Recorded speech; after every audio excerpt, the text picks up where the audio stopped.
You mentioned musical theater. I'm assuming you're both theater kids growing up. Yeah. Yes. What makes you think that? How can you tell? As a reformed theater kid myself, nothing but love. Yeah. The show fed my inner theater kid soul. First of all, just want to say congratulations. I mean, I remember one of my friends sending me the pilot years ago when it first came out on YouTube. And as a fan, it's so exciting to see it come to fruition like this. So I can only imagine how fulfilling it is as the creator. Oh, it's unreal. Last night we had a premiere screening, and it was like there's so much of the cast there, and I was just geeking out about that, and just also I geek out just with them all in the same room, like having fun. I'm like, that's to me like the best thing in the world. And then there were fans there seeing it for the first time, and it was unreal. It's unreal how it feels right now to have it so close. I can only imagine. I mean, I would love to hear more just about the process for you, the journey for it. I mean, how long has this show and these characters, how long have they been rattling around in your head, and to see them evolve over time? I mean, I've had some of these characters since middle school. Like Alistair's existed like that long ago, like in a very different, like silly iteration. And in college, I came up with a lot more of them, like, kind of throughout my college years. And like, I came up with a bunch of characters I thought were really fun, and I was like, I want to put them together, and I think they would make a really fun show someday. You know, obviously, I feel like a lot of animation students dream of having their own animated series, and so I was like, oh, when I have my own animated series, it's going to be this, and it's going to be, you know, and it's an incredible feeling that it's like happening for real, and it's been awesome. Speaking of which, like the world itself, I mean, I'm sure, like you said, over the time, these characters all sort of come together. How much of the world has developed between when the pilot was made and when this series came to order? Did you have a lot of the lore planned? How much of these details have just developed over time? So honestly, kind of out of necessity, a lot of the world is figured out because, you know, I want it to be a very cohesive world that makes sense and we're not making up as we go. Obviously, like, things happen and we come up with new ideas like constantly, but in terms of like how the world operates and kind of, you know, what some of these rules are, it was very early on, and it was also through their creation of Hell of a Boss, which is in like a shared universe. It was like, I have to figure out the universe here so that we can make it work in Hazbin and XYZ, and Hazbin also, though, has set up what the universe would be in Hell of a Boss, and just, you know, so but people really pay attention to those things, so it's like, you know, it feels like a responsibility to kind of like make sure that it's cohesive and that people feel like it's a world that they can step into and understand. And I'm really glad it is, because I've heard people like be like, I'm making a D&D about the world and stuff like that. I'm like, okay, good. It has to be developed enough for you to do that. So it's really it's really, really important to me, like the lore of it, and we've worked really hard on that. And obviously the story also for Hazbin, I've kind of had locked in, or at least I know the roadmap of it since working on that original pilot. So there's a lot of like knowing where it goes, so knowing what we need to make sure works. Yeah, absolutely. I mean, I would definitely say, like, just so successful with that. Everything, every last detail, I've seen the first 5 episodes, and just even the, you know, small details in the background or the character traits are just so wonderful and lived in and loved. And I'm sure a lot of people are really going to appreciate that. Speaking of one aspect, though, I was really curious about was Lucifer, because it was a character we didn't really see in the pilot outside of the family portrait. How much of that character was sort of thought out, and how much did you plan out with the actor and allow them to sort of make it their own?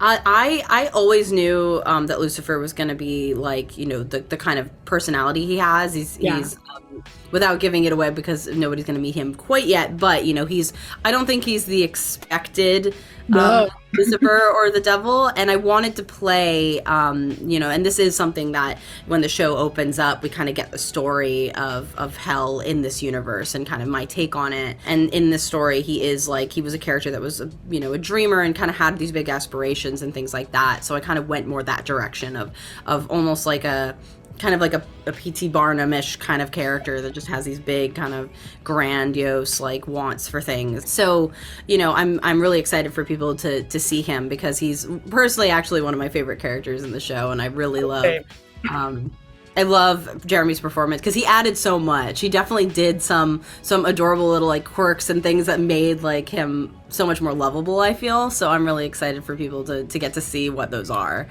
Absolutely. I will definitely say the Lucifer episode was my favorite of the episodes I got to see. I have a sort of hypothetical scenario for you. So let's say Charlie is putting on a musical at the hotel and everyone is forced to participate. What musical would she choose? And what do you think the cast list would be? Oh my gosh. Oh man, what I'm trying to think because the first one that popped into my head was Annie because it's the most like easy to put on and adorable, and I also love that show personally. And I was like, oh, Annie. She would do Annie because it's just the least like all the cast members would be like, oh my god.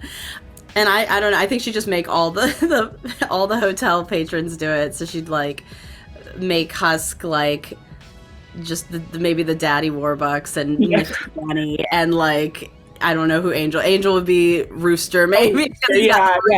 Like, I feel like she just cast it just wildly. Yeah. And it would be great. Awesome. Well, thank you so much. Again, congratulations, and I cannot wait to see more of this wonderful world that you've created. Thank you so much. I appreciate that so much, and I'm really glad you liked it. I can't wait for you to see the rest of it. I got to see the first 5 episodes of the show, and it's just fantastic. You can feel so much energy and life in these characters. I just wanted to talk to you more about your process when you first saw the show and how you kind of made the character your own once you took it on. I feel like I watched the pilot, and I think that's sort of when we all fell in love with it, be us in the show or fans of the show, because the pilot's just incredible. And moving into starting recording season 1, we felt so encouraged by Viv to sort of take that beautiful ground level pilot and then build upon it, which has been kind of the most fun. I think what fans will enjoy seeing is like how that story began. There were so many cliffhangers, and we start like right back up there. It is really thrilling. I think people who have been waiting, oh my God, is it 4 years, 5 years at this point? Over 4 years. Will not be disappointed. It's not like a slow burn of a season 1. We really hit the ground running as soon as the credits start at episode 1.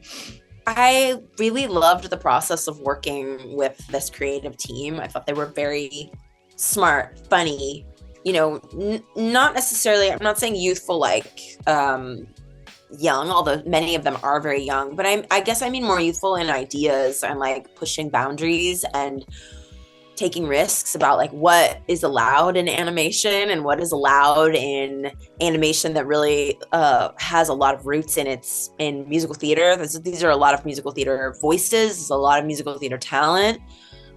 This is a lot of shape that is traditional musical theater shape in storytelling, which is like one of my favorite art forms. So being a part of this has been really fun from beginning to now, and meeting, we did this in a very isolated way. These are our voices, we're voiceover acting in this. So like we're by ourselves in the booth with the creative team, but not necessarily collaborating with our fellow artists. And so to have everyone come together last night for this screening in New York was fantastic, because you could just tell the energy was really palpable and that we're all really excited to have been a part of this. Yeah. And so excited for people to see it. Absolutely. Yeah. Vivienne mentioned that it was so great seeing you all interacting and coming together like that, I'm sure. I mean, like I said, it's so amazing to hear that you were all so separated, because the cast feels so dynamic, and again, the characters feel so lived in and just well loved the world is. And so just congratulations on that. You mentioned musical theater. I'm assuming you were both theater kids growing up. Yeah. Yes. What makes you think that? How can you tell? Good idea. I'm a reformed theater kid myself, nothing but love. Yeah. The show fed my inner theater kid soul. So Charlie is going to put on a musical at the hotel and is going to make everybody participate. What show would you think she would choose, and what characters do you think the cast list would be? I feel like she needs an ensemble show because she's got a lot of people in there. So I feel like she'd do Into the Woods.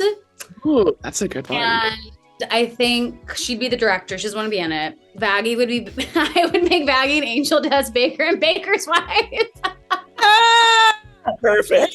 I would make Husk the mysterious man. Yeah. And I would make Nifty Little Red. It's honestly, where's the crossover episode? Because it's ready to go. Nifty. Oh my God. Kimiko is so, can I just say, Kimiko is so funny in this series. She's so in the show. Absolutely unhinged. It's humor. so funny. So funny. So funny. And like, we're so lucky to have her on, and like everyone, you know, it's such a talented cast. Do you have a different show that you would pick? I don't. As Performed here. Yeah, I'm like, hands off. I give it to Charlie. Charlie, may all your dreams come true at any given moment, which is really Vaggie's like. Vaggie would be a great stage manager, though. That's like the vibe. I feel that part. That dynamic. Oh yeah. Stage manager. Fully committed to Charlie at every moment, whatever goal Charlie is trying to achieve, Vaggie's right behind her 100%. They're a power couple for sure. Yeah. So it seems like in media right now, so many projects like in film are so afraid to admit that they're musicals. And the trailers and the marketing. I love how much the show just embraces it. What does it mean to you to have that musicalness be such at the forefront? I mean, I think you're right. I do think that's a testament to Viv, in the sense that she trusts this project so implicitly. It's fully from her. It's fully original. Very few things are original these days. And I do think that Viv knew what this was. And I think people who doubted or said, maybe it's not for me, she said, but it will be for somebody. And obviously it is because people are obsessed with it.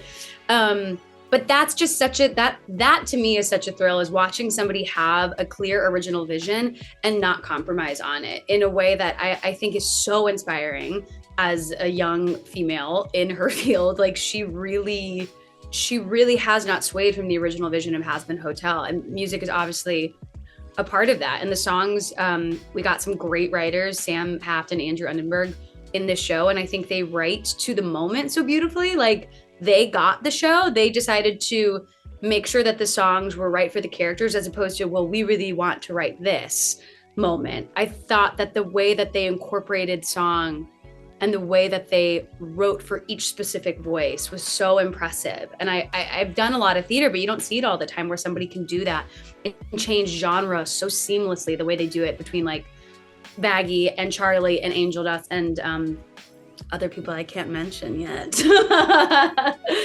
But that was what was impressive to me. I thought Viv not only stuck to her vision, but found people who were ready to take it even further musically. And that was such a thrill to find out. Well, thank you so much. It's all the time I have. Congratulations again. And I cannot wait to see more of these wonderful, weird characters in the future. Thank you. Thanks, nice to meet you.